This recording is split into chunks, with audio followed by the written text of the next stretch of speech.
거룩하신 하나님 아버지, 성령으로 교회 안에 역사하시고 함께 하심을 감사드리며 찬송과 영광과 존귀를 올려드립니다. 하나님의 성령을 지금 이 시간 우리에게 충만하게 부어주시고 우리를 정결하게 하사 예배드리기에 합당한 심령이 되게 하옵소서. 약속하신 성령을 보내주신 주님, 특별히 오늘 성령 강림주일을 맞이하여 세상의 죄악에 찌든 우리의 심령이 성령의 은혜로 깨끗해지기를 원합니다. 아무런 감동이 없는 우리의 마음이 뜨거운 성령의 충만함으로 가득 채워지기를 원합니다. 이 시간 저희가 주님의 은혜를 사모하게 하시고 그 심령마다 주의 영으로 덮으셔서 성령 충만한 사람으로 다시 태어날 수 있게 하시고 그 어떤 불의와도 타협하지 않게 하시며 주님을 담대히 증거하고 어떤 위협 앞에서도 굴하지 않는 그리스도인이 되게 하여 주시옵소서. 이 시간 특별히 주의 손을 의지하여 기도합니다. 코로나 감염증으로 고통과 두려움 속에 있는 성도들이 있습니다. 주님께서 돌보아 주시고 주님의 손으로 안수하시어 치료하여 낫게 하시고 격리되어 있는 우리 형제에게도 긍휼을 베푸셔서 감염증 공포에서 이겨내게 하여 주시옵소서. 우리 모든 성도들이 하루속히 치료하여 함께 예배드리는 날이 빨리 올 수 있도록 합심하여 기도하게 하옵소서. 잠시 주춤하던 코로나 바이러스가 다시 번지고 있습니다. 이로 인하여 우리들의 마음에 방해되지 않게 하옵소서. 모든 성도들이 신앙생활이 위축되지 않게 하시고 특별히 교회 학교 아동부와 청소년부, 학생들과 청년들이 성령의 도우심으로 승리하게 하옵소서. 우리가 이때 남은 생각하는 이기적인 생각을 버리게 하시고 이웃을 먼저 생각하는 너그러움을 마음을 주시고 두려운 마음 또한 내어놓게 하고 기도하게 하옵소서. 기도는 우리로 하여금 하나님의 전능하심을 배우게 하고 또 기도를 통하여 우리를 인도하여 주시옵소서. 이 거룩한 주일에 주님께 드리는 예배가 삶의 중심이 하나님께로 고정되는 통로가 되게 하여 주시옵소서. 이 나라를 통치와 정사를 맡은 모든 이들에게 순수한 마음과 현명함과 하나님의 말씀을 두려워하는 마음을 허락하여 주시옵소서. 국회에서는 어려운 경제 환경을 극복하기 위해 여당과 야당이 화합하게 하시고 위정자들로부터 모든 국민에 이르기까지 봉사와 나눔과 배려의 새 물결이 우리 사회에 일게 하시어 사회적으로 안정을 이루고 경제적인 강국으로 거듭나게 하여 주시옵소서. 또 주님의 사랑하는 이 민족이 대결에서 화합으로 변하게 하시고 복음으로 통일되게 하여 주시옵소서. 우리동 제일교회를 사랑하시는 주님, 이 땅을 구원하시기 위해 교회를 허락하시고 귀한 소명과 사역을 감당하게 하시니 감사합니다. 복음 사역을 감당하기에 조금도 부족함이 없는 교회가 되게 하여 주시옵소서. 우리 교회가 성령의 불이 타오르는 은혜의 교회가 되기를 소망합니다. 아무리 강팍한 심령도 그 앞에 엎드려지게 하시고 죄에 대한 고백이 일어나게 하시며 탄식하는 회개의 역사가 있게 하옵소서. 또한 삶에 지친 성도들에게 소망의 빛이 비추게 하시고 질병으로 오랜 기간 병석에 있는 성도들에게 주님이 치료하시는 역사가 있게 하여 주시옵소서. 기도하는 자마다 응답받을 수 있는 은혜의 재단이 되게 하옵소서. 5월은 가정의 달입니다. 우리의 가정에 주님께서 따뜻하게 감싸주시는 사랑이 넘치게 하옵소서.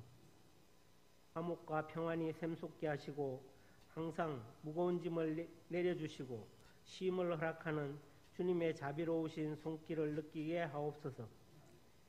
주님의 몸된 교회에 서로 위로하고 용납하는 형제의 사랑이 더욱 넘치게 하옵소서. 기도를 잊은 자에게는 기도의 불을 붙이는 교회가 되게 하시고 찬양을 잃은 자에게는 찬양의 기쁨을 되살리는 교회가 되게 하시고 말씀이 살아있는 교회가 되게 하여 주시옵소서. 복된 소식을 들려주며 구원을 선포하여 주님의 역사를 드러나는 그런 교회가 되게 하여 주시옵소서. 언제나 우리는 보이는 현상만이 아니라 보이지 않는 하나님을 소망하며 절망을 희망으로 바꿔가기를 소원합니다. 그리하여 예수 그리스도를 통해 반드시 예언이 성취된다는 것을 알게 하옵소서. 오늘 말씀을 전하시는 담임 목사님을 강한 손과 편팔로 붙잡아 주시고 영육이 늘 강건하도록 항상 함께하여 주시옵소서. 선포되는 말씀마다 갈급한 심령을 적시는 단비가 되고 메마른 삶을 풍성하게 살찌우는 영의 양식이 되게 하여 주시옵소서. 말씀을 통해 주시는 꿈과 소망과 비전으로 인해 성도의 가슴마다 주님의 생명력이 가득 차오르게 하여 주시옵소서. 주님의 몸된 교회를 위하여 찬양으로 교사로 봉사하는 충성스러운 일꾼들을 기억하여 주시옵소서. 저들의 수고를 통해 우리 교회가 성령으로 충만해지고 주님의 아름다운 열매가 알알이 맺혀가는 기쁨의 역사가 있게 하옵소서. 주님, 성가대 찬양이 우리의 모든 고백이 되게 하시고 주님 앞에서 더욱 귀하게 쓰임받는 찬양의 도구가 되게 하여 주시옵소서. 이 모든 말씀 우리 주 예수 그리스도 이름으로 기도드립니다. 아멘.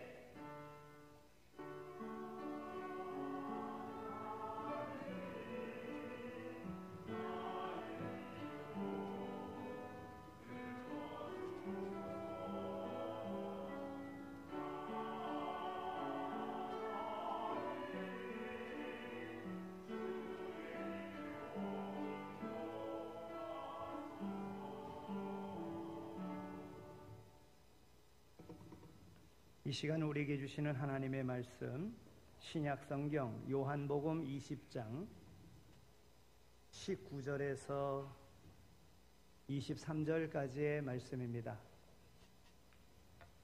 제가 가지고 있는 성경, 신약성경 183쪽이 됩니다.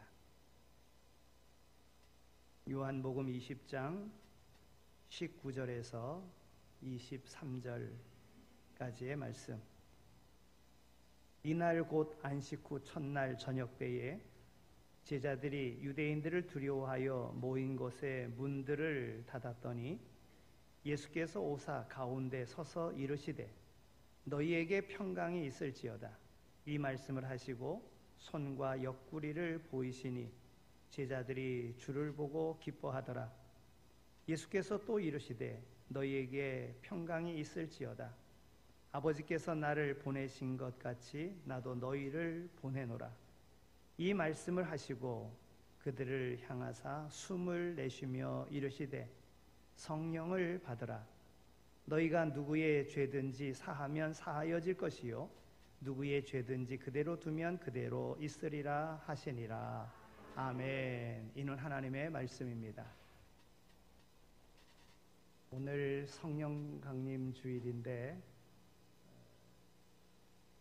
성령의 강력한 그런 인도하심 속에 성령을 찬송하는 이러한 예배를 드려야 되는데 우리의 마음이 염려와 근심으로 이렇게 걱정하며 하나님 앞에 예배 드리게 되었습니다. 이제 두 번째 우리가 모든 예배를 조정해야지만이 되는 이러한 상황에 경험해 보지 못한 경험을 지금 우리가 하고 있습니다. 첫 번째는 대구 신천지 중국 우한으로부터 가지고 온 코로나19로 인해서 숨기는 가운데 넓게 확진되어져 가지고 여러 가지 어려움을 겪었고요. 또 좀 잠잠해지는가 보다 싶었는데 이태원의 또 클럽에서의 그런 사건, 또 그로 인해서 거기에 갔었던 이들이 숨기고 또 그래서 그들을 통해서 전염되어진 이들이 우리 교회 교인에게까지 확진되어지는 그런 결과를 가져왔기 때문에 우리가 부득불 이렇게 염려되어지는 부분을 좀 막고자 예배를 이렇게 조정했습니다. 하나님께서 신천지를 손보시려고 그리 하신 것 아닌가. 또 이태원의 그 클럽도 성소수자들이 주로 많이 가는 그러한 클럽인데 거기 갔다 온 이들이 숨긴 그 결과로 직장에 나가는 이에게 감염시키고 또 우리 교회 교육에게도 그런 감염시키는 일이 벌어졌습니다. 다행히 우리 그분들은 2월 달에 그 사건이 터져서 있을 때에 염려해서 교회를 출석하지 않고 있었습니다. 그러나 원치 않는 그러한 직장에서의 그런 감염으로 인해서 지금 성남에 있는 병원에 이렇게 입원하고 치료받고 있는 중에 이제 있습니다.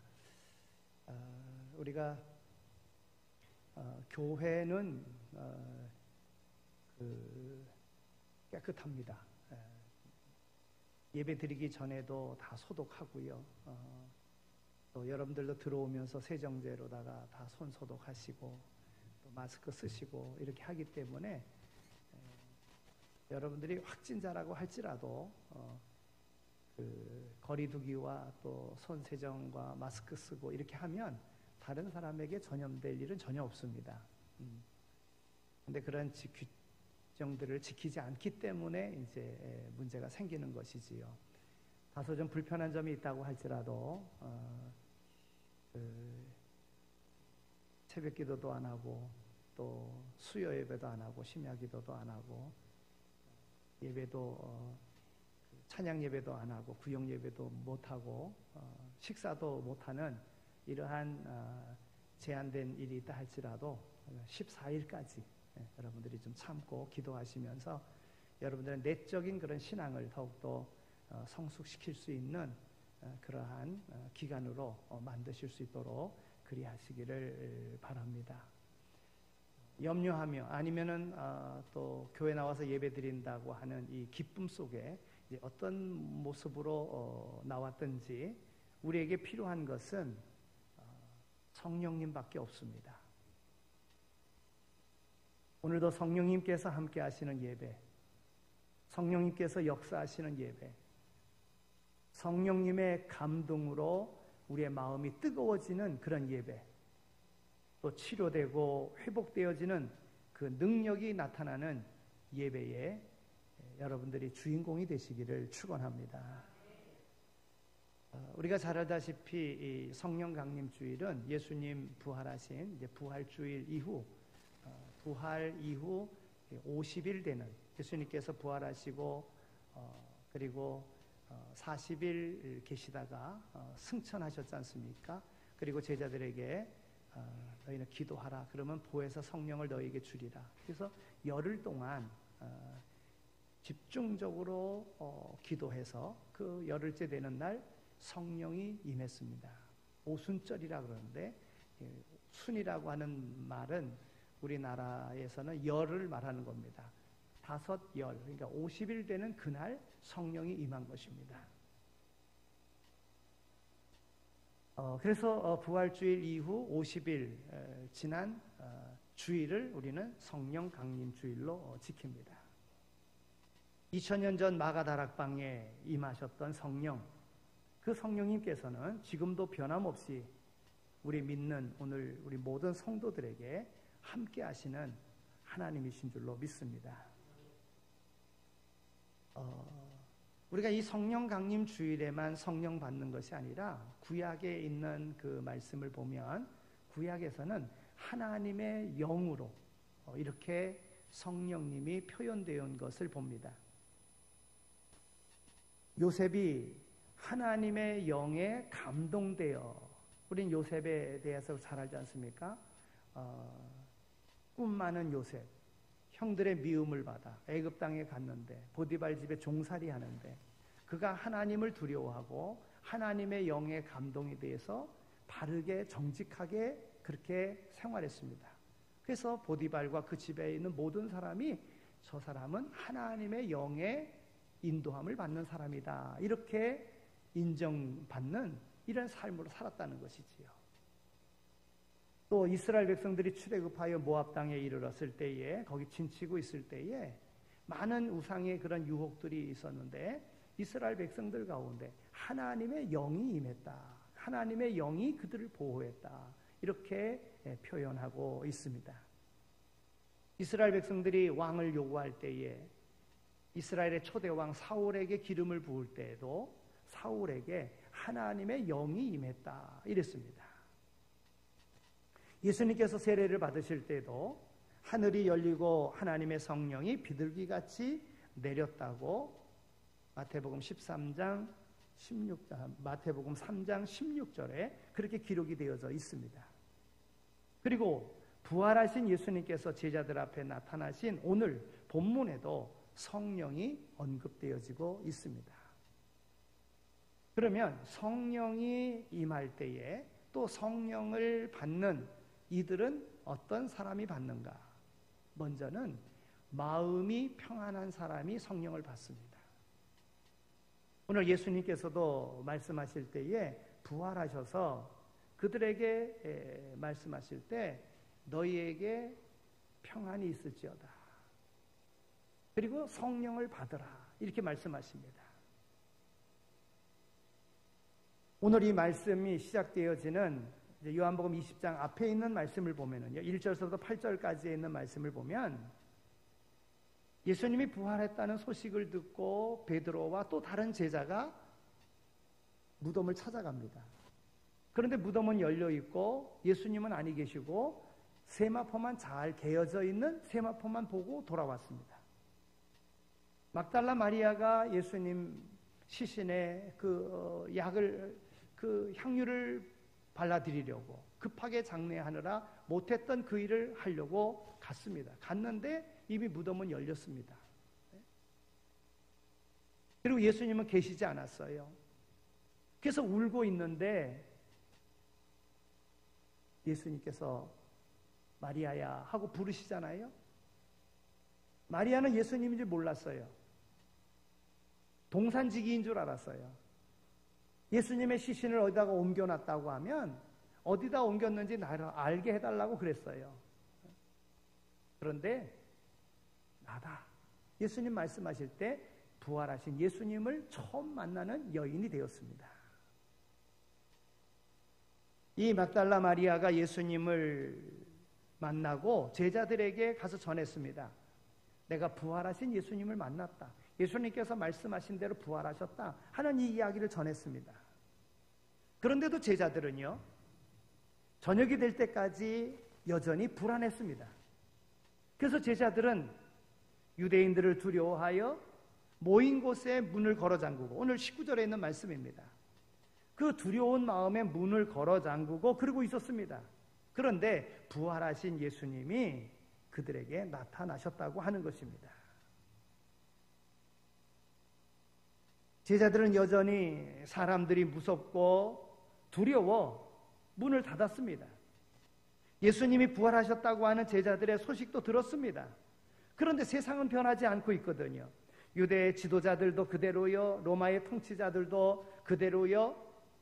그래서 문을 닫고 무서워 벌벌 떨고 있었던 것입니다. 그런데 예수님이 나타나셔서 그들에게 말씀하십니다. 너희에게 평강이 있을지어다. 두려워하지 말라. 괜찮다. 이제 마음 놓아라. 평강이 부활하신 예수님께서 제자들에게 주신,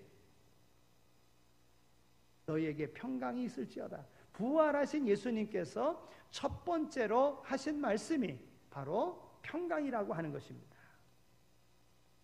사실 예수님이 죽은 후 제자들은 자신들의 미래를 두려워했습니다. 예수님과 더불어 함께 있을 때에는 그래도 예수님이 계시니까 걱정되는 일이 있어도 예수님으로 인하여 걱정 안 할 수 있었습니다. 또 예수님께서 예루살렘에 올라가셨을 때에도 예수님께서 왕이 된다고 하면 오늘 우리에게는 한 자리 주실 것이다. 이러한 소망이 그들에게 있었습니다. 그런데 그 예수님이 죽임을 당하자 이제는 유대 지도자들도 두려웠고 로마 군인들도 두려웠습니다. 이제 운명은 그들의 손에 달려 있는 것입니다. 이런 상황에서 십자가에서 분명히 죽었던 예수님께서, 무덤에 묻혔던 그 예수님께서 이제 눈앞에 나타난 것입니다.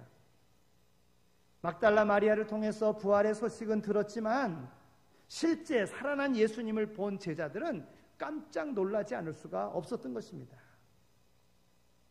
그런데 예수님께서는요, 십자가에 달려 돌아가시기 전에도 이미 제자들에게 내가 고난을 당할 것이고 십자가에 죽을 것이고 죽으면 내가 다시 부활하게 될 것이다. 예수님께서 제자들에게 누차 말씀을 하셨었습니다. 요한복음 14장 27절에 있는 말씀을 보면 평강을 너희에게 끼치노니 나의 평안을 너희에게 주노라. 내가 너희에게 주는 것은 세상이 주는 것과 같지 아니하니라. 너희는 마음에 근심하지도 말고 두려워하지도 말라. 그러니까 예수님께서 십자가에 죽으시기 전에 제자들에게 말씀하셨던 겁니다. 내가 너희에게 평강을 준다. 두려워하지 말라. 염려하지 말라. 예수님과 함께 있기만 한다면 하늘에서뿐 아니라 세상에서도 큰 소리 내며 살 수 있을 것 같았던, 그래서 그들이 마음에는 평안이 있었습니다. 예수님이 계실 때는. 그러나 예수님은 이 평안의 선포가 믿어지지 않는 그때, 도저히 평안할 수 없는 그 시간을 대비해서 예수님이 함께 하시지 못할 그날, 그 시간, 그때에 너희는 근심하지 말라, 두려워하지 말라 미리 알려주셨는데도 불구하고 그 말씀을 그들은 두려운 상황 속에 두려움의 평안을 잊고 있었다고 하는 것입니다. 오늘 본문 말씀에 나오는 그 상황이 정말 제자들에게 평안이 필요한 그런 때였습니다. 2000년 전 예수님께서 제자들에게 선포하신 그 평안은 오늘 이 시간, 오늘 우리에게도 하나님께서 허락하신 약속이라고 하는 것입니다. 제가 여러분들에게 평안이, 여러분들에게 두려움이 있다고 하면 그런 거 갖지 말라고 서두에 설명을 드린 겁니다. 예배드리기 전 교회 소독 다 했습니다. 손이 닿는 것, 스위치며 뭐 문고리며 다 소독했습니다. 여러분, 그러면 그 모든 세균들이, 근데 오늘만 한 것이 아니라 늘 했습니다. 매일같이 했습니다.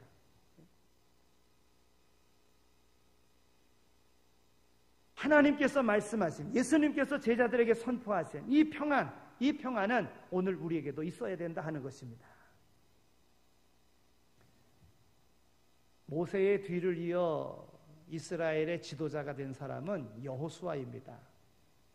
우리가 잘 알다시피 모세가 어떤 사람입니까? 하나님의 능력을 애굽 땅에 보이고 또 광야, 아무것도 의지할 것 없는 광야에서 이스라엘 백성들로 인도하여 그 광야에 필요한 모든 것들을 다 공급하는데, 하나님을 직접 대면하여 하나님께로부터 계명을 받고 하나님 앞에 아뢰어 하나님께로 응답받은 그가 바로 모세 아닙니까? 근데 모세도 죽었습니다. 그리고 그 뒤를 이어서 여호수아가 모세의 후계자가 되어 이스라엘 백성을 인도하고 이제 약속된 가나안으로 가야지만이 됩니다. 여러분, 얼마나 두려웠겠습니까? 얼마나 걱정이 됐겠습니까? 모세와 비교하자면 비교할 수 없는 그런 상황입니다. 그런데 하나님께서는 여호수아에게 말씀하십니다. 강하고 담대하라. 두려워하지 말라. 놀라지 말라. 너는 좌로나 우로나 치우치지 말라. 내가 모세와 더불어 함께 있었던 것과 같이 내가 너와 더불어 함께 있겠다. 이렇게 말씀하셨어요. 이 하나님의 말씀을 듣고 여호수아는 평안했을 것입니다. 강해야 된다. 담대하라. 두려워하지 말라. 놀라지 말라. 여러분, 하나님의 일을 감당하는 사람은 그 마음에 먼저 평안이 있어야 됩니다. 하나님은 이 평안한 사람을 쓰십니다. 믿음으로 두려움을 없애고 담대한 그 사람을 하나님은 크게 쓰신다고 하는 것입니다. 환경이 불안할지라도, 상황이 불리할지라도 쓰임받는 일꾼은 마음에 평강이 있는 사람이라 하는 것입니다. 이사야 26장 3절에 있는 말씀을 보면 주께서 심지가 견고한 자를 평강하고 평강하도록 지키시리니 이는 그가 주를 신뢰함이니라. 여러분, 우리 예수님을 신뢰하면은요, 하나님을 신뢰하면은요, 그 마음에 평강이 오는 겁니다. 그리고 그 평강한 사람을 하나님은 쓰십니다. 언제 어디서든지 심지가 견고한 신앙, 무슨 일이 있어도 하나님께서 함께 하심을 신뢰하는 이런 신앙으로 평강의 복을 누리는 승리자가 다 되시기를 축원합니다. 평강을 선포하신 예수님께서 성령을 받으라 말씀하십니다. 여러분, 평강을 선언하신 예수님은 제자들을 세상에 보내시겠다고 말씀하십니다. 오늘 21절에 있는 말씀을 보면 너희에게 평강이 있을지어다, 여기 평강이 있을지어다 하는 것을 두 번 말씀하고 계시는 걸 봅니다. 너희에게 평강이 있을지어다, 아버지께서 나를 보내신 것과 같이 나도 너희를 보내노라 그랬습니다. 여러분,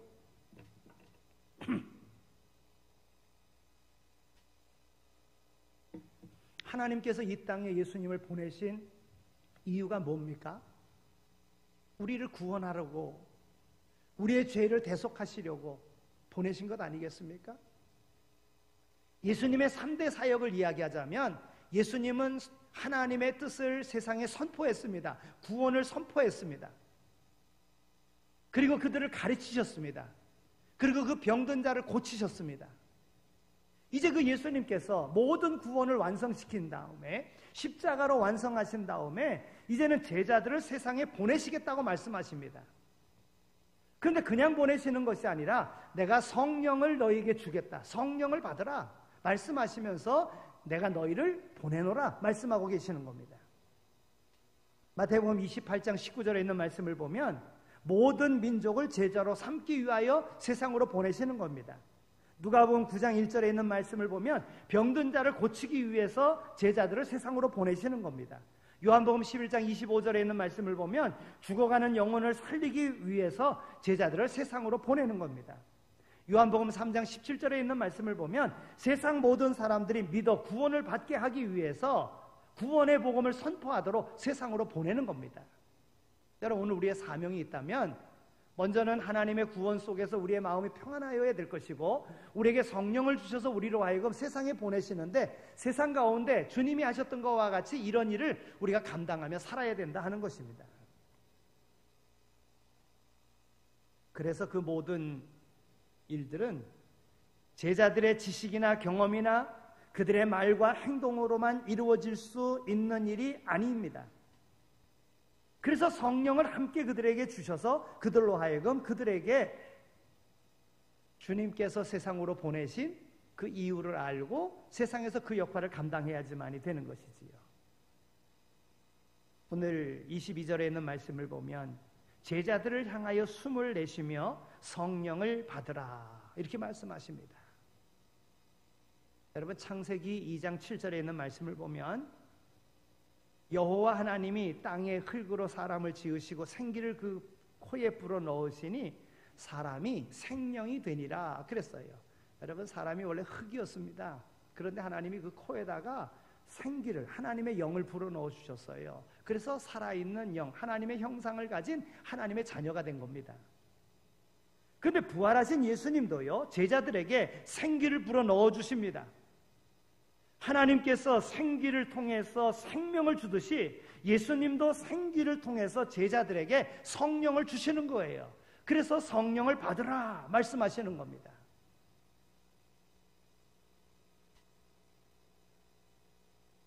미스터 트롯 지금 탑 세븐이 사랑의 콜센터 이렇게 하면서 각 지역의 전화들을 이렇게 해서 몇 번 하면은 이제 연결해서 이렇게 이제 그 전화를 그분이 원하는 노래를 불러주잖아요. 근데 그 전화 연결되면 사람이 미치더라고요. 또 자기가 원하는 사람의 노래를 들으면 아주 환장을 하더라고요. 뭐 그냥 다 죽어갑니다. 그러는 거예요.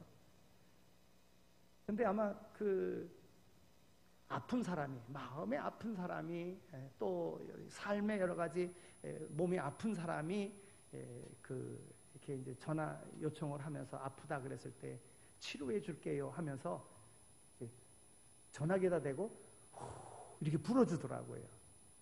제가 무슨 생각을 했느냐면 이런 생각을 했어요. 여러분, 부모님들이 아이들이 아프면 호해 주잖아요. 사실 호해 주는 거로 치료되는 게 아닙니다. 호해 줌으로 마음에 위안을 주는 거예요. 마음의 위안이 되어져 마음이 평안하면 고침받는 겁니다. 그렇게 고쳐지는 거예요.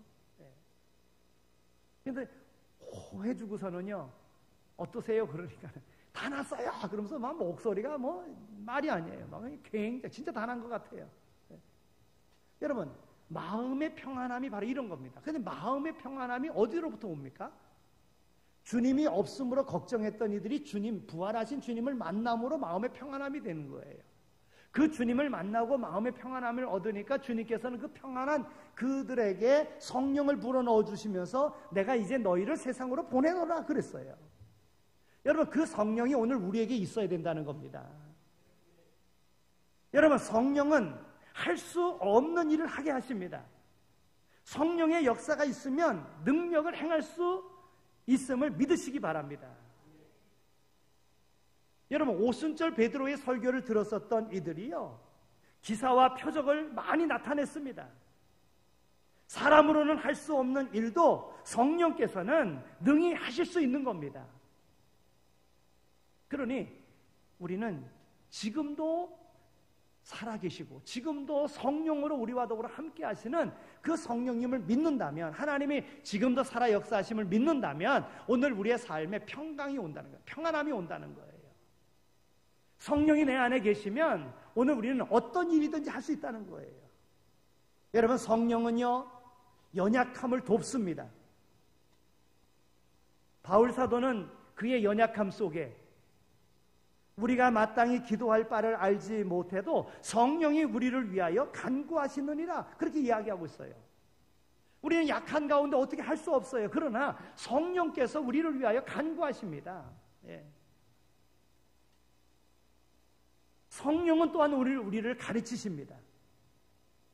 예수님은 보혜사 성령께서 모든 것을 가르치시고 생각나게 하시리라고 말씀하십니다. 성령은요, 거룩하게 하십니다. 여러분, 고린도 교회는 우리가 잘 알다시피 도둑질하는 사람이 많았습니다. 탐욕스러운 자가 많았습니다. 술 취하는 자들도 있었습니다. 남의 것을 빼앗는 자들도 있었습니다. 음탕한 자들도 있었습니다. 그들 모두 성령 안에서 그러나 의롭게 되었다고 하는 것입니다.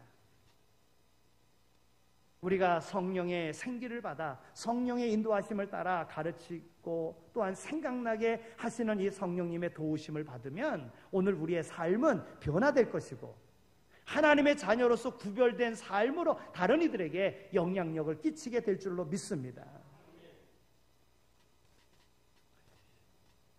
요즘에 자동차들이요, 정말 좋은 자동차들이 참 많이 나옵니다.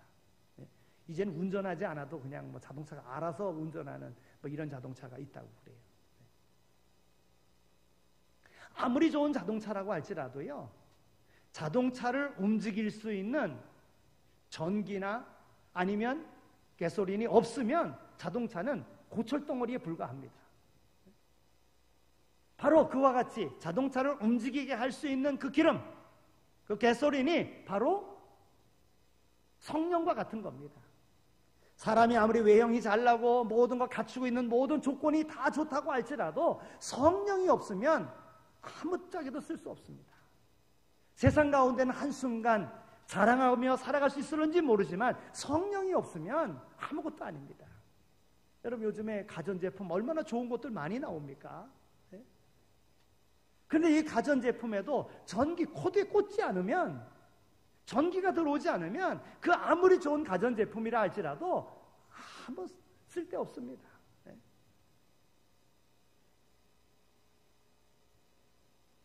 우리 속에 가르치시고 생각나게 하시는 성령의 인도하심을 따라 오늘 우리는 살아야 됩니다. 교회도 마찬가지입니다. 교회도 성령의 인도하심을 따라 살아야 합니다. 제가 이번 주 설교 준비하면서 또 교회 이런 어떤 일정을 이렇게 하면서요, 얼마나 많이 바뀌었는지 몰라요. 아무리 그렇다 하더라도 이 부천과 이 오리동에 그렇게 확진자가 생겨서 교회 위험이 있다 할지라도 그냥 예배 다 드려야자, 이런 생각도 들었다가 또 그것도 아닌 것 같고, 우리가 또 해야 될 도리가 있는데 그것도 안 하면서 또 교회가 비난을 받으면 또 안 될 것 같은 이런 생각도 있고, 뭐 여러 가지 생각을 하면서 그래서 당회를 하고 같이 의논을 하고, 왜냐면 점심 먹는 것도 걱정하는 사람들이 있다고 하니까. 그래서 당회를 하고 그리고 이제 결정을 했습니다. 여러분, 말씀을 준비하면서도 그랬어요. 내가 말씀을 전해야 된다는 생각 속에 그냥 말씀을 준비하는가, 아니면 내가 기도하고 준비하는가, 이런 생각을 해봤습니다. 내가 정말 성령의 도우심을 받고 있는가, 이런 생각을 해봤습니다.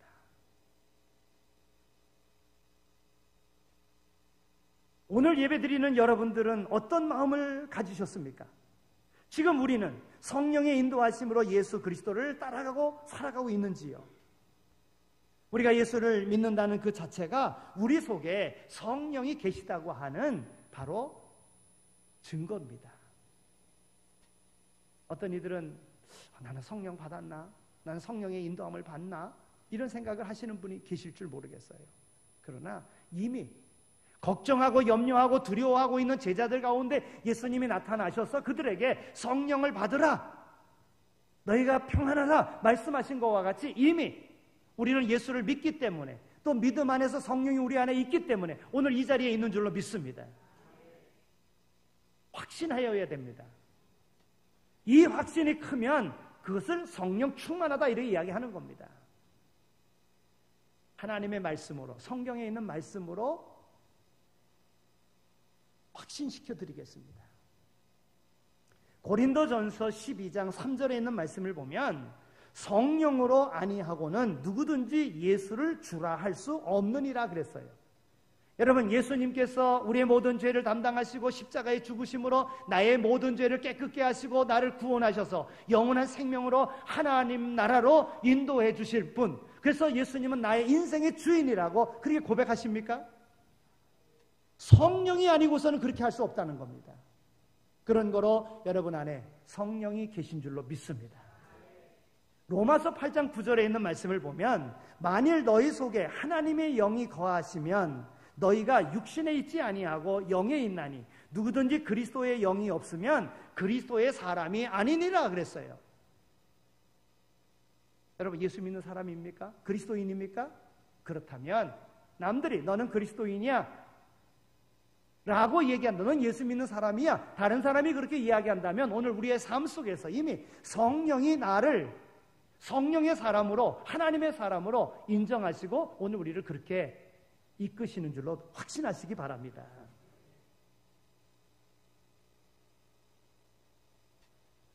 이제 말씀을 맺겠습니다. 평안 속에서 성령의 임재를 우리가 느껴야 됩니다. 물론 하나님께서 나와 동행하시는지, 예수님께서 내 마음속에 계시는지, 성령께서 내 삶을 인도하고 계시는지 느끼지 못할 때가 있습니다. 아니, 느끼지 못하는 분도 많습니다. 하지만 삶을 주의 깊게 살펴보면 우리들의 삶 가운데 함께 하시는 하나님을 발견할 수 있습니다. 오늘 말씀해 보면 예수님께서 제자들에게 성령을 받으라 하시기 전에 먼저 평강이 있을지어다 선언하셨습니다. 성령께서 오셔야 우리 마음이 평안해지기도 하겠지만 하나님께서 함께 하심을 믿고 예수 믿고 구원받았음으로 인해서 얻어지는 것, 그것은 바로 오늘 우리의 마음의 평안함이라고 하는 겁니다. 여러분, 걱정하지 말라, 두려워하지 말라, 내가 너와 더불어 함께 함이니라. 주님이 내 안에 계시면, 성령님이 오늘 우리 안에 영으로서 거하시면 오늘 우리에게 나타나는 것은 바로 평안함입니다. 여러분, 평안하지 못합니까? 성령이 내 안에 거하지 못하도록 세상적인 것으로 가득 채웠기 때문에 그렇습니다. 예수님으로 채워보시기 바랍니다. 평안이 옵니다. 비록 힘들고 어려워도 답답하고 눈물 나는 일이 있어도 그럼에도 불구하고 하나님의 뜻하심이 어디에 있는지 나는 알 수 있습니다. 그래서 나는 평안합니다 라고 고백할 수 있어야 합니다. 찬송가 413장 그 작시자가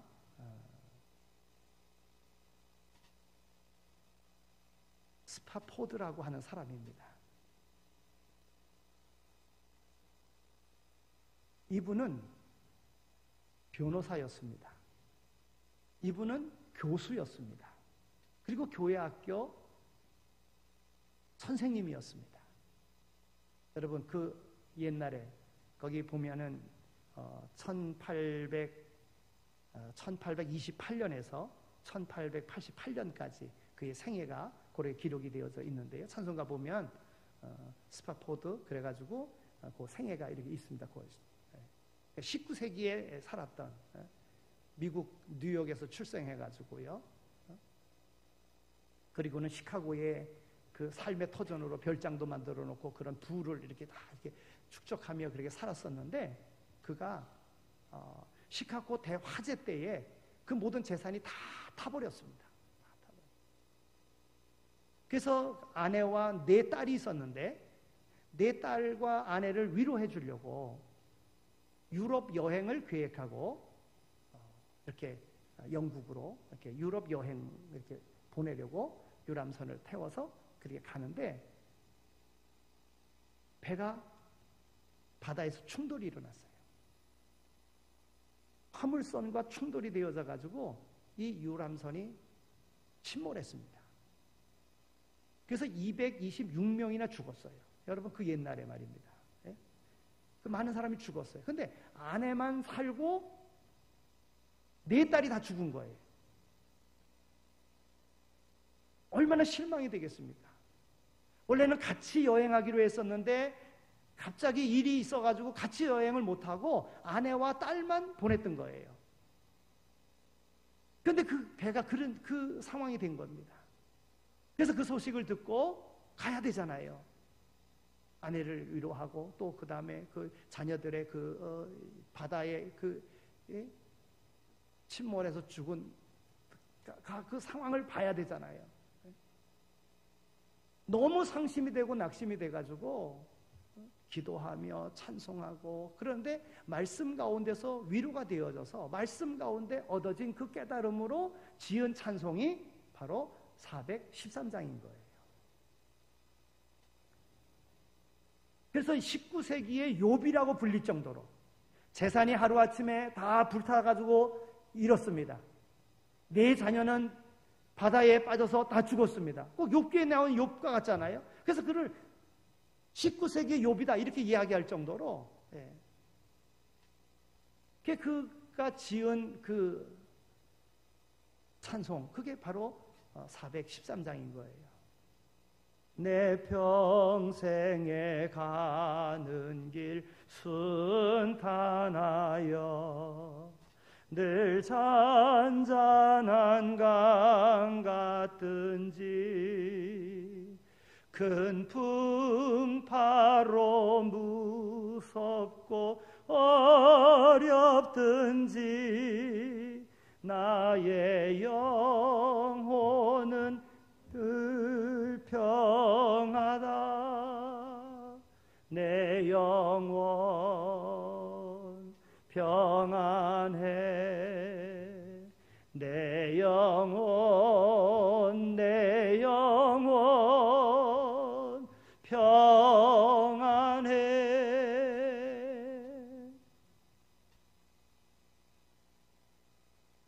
성령님께서 우리를 깨닫게 하시고 우리를 가르치심에 그 평안함을 누릴 수 있게 되어지기를 바랍니다. 가정에서 겪는 관계의 어려움, 일터에서 겪는 어려움, 교회에서 겪는 어려움, 학교에서 겪는 어려움, 세상 여러 곳에서 부딪히는 이런저런 문제 속에서 그럼에도 불구하고 평안을 선언하고 평안을 고백할 수 있는 성도들이 되시기를 바랍니다. 부활하신 주님이 선언해 주신 성령으로 함께 계시기 때문에 오늘 우리의 삶 속에 얼마든지 평안할 수 있습니다. 세상이 줄 수 없고 세상에서 알 수도 없는 그 평안, 바로 성령께서 우리를 깨닫게 하시고 우리를 인도해 주신다는 거예요. 여러분, 그냥 나만이 내가 평안해야지 하고 평안하는 것으로 끝나는 것이 아니라 이 평안함이 고통 속에서도 하나님의 말씀을 믿고 의지하는 이 평안한 삶을 사는 것을 보고 세상 사람들이 어떻게 저런 어려움 속에서도 평안할 수 있는가? 나도 예수 믿어야 되겠다. 이런 고백이 나오는 거예요. 세상 사람들이 염려하는 거 똑같이 염려합니다. 세상 사람들이 걱정하는 거 똑같이 걱정합니다. 그러면 세상 사람들과 뭐 다를 게 있겠어요? 오늘 두려움 속에 있는 제자들에게 예수님 찾아오셔서 너희에게 평안이 있을지어다, 성령을 받으라 말씀하시고 아버지께서 나를 보내신 것과 같이 나도 너희를 세상에 보내노라. 여러분, 우리는 이런 사명자인 것입니다. 그런데 이 사명을 감당하려고 하면 성령의 충만한 성령의 인도하심이 없이는 안 된다고 하는 거예요. 오늘 이 성령 강림 주일에 이미 오늘 우리 가운데 거하시는 이 성령님으로 일하실 수 있도록 여러분들의 삶을 평안케 하시기를 바랍니다.